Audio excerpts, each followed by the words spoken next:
During the War of 1812, on the vast and often overlooked Great Lakes, the fate of the American Northwest lay in the balance.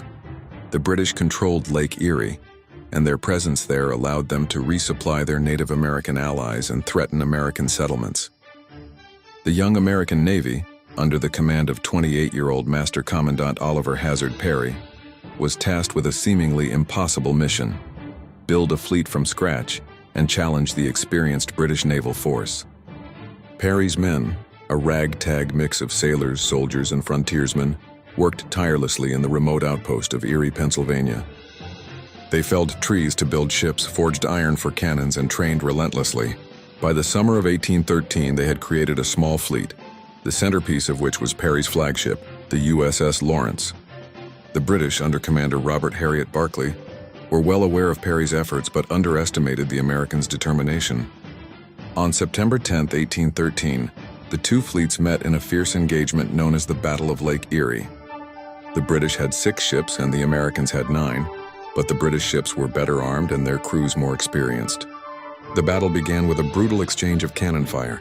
Perry's flagship, the Lawrence, bore the brunt of the British attack.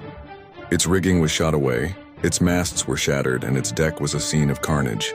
Out of a crew of 103, only 20 were left standing. The Lawrence was a floating wreck, and to many the battle seemed lost.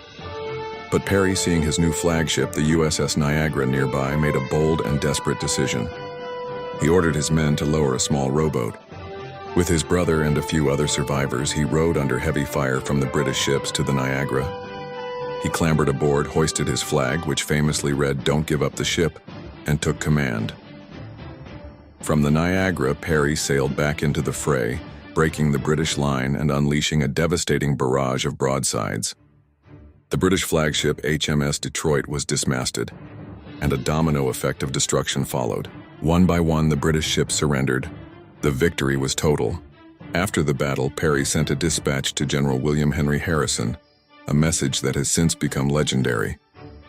"We have met the enemy, and they are ours." The victory secured American control of Lake Erie, cut off British supply lines, and paved the way for Harrison's army to reclaim Detroit and win the decisive Battle of the Thames. Perry's bravery and quick thinking turned a potential defeat into a pivotal victory, a testament to American ingenuity and resilience in a war that often tested both.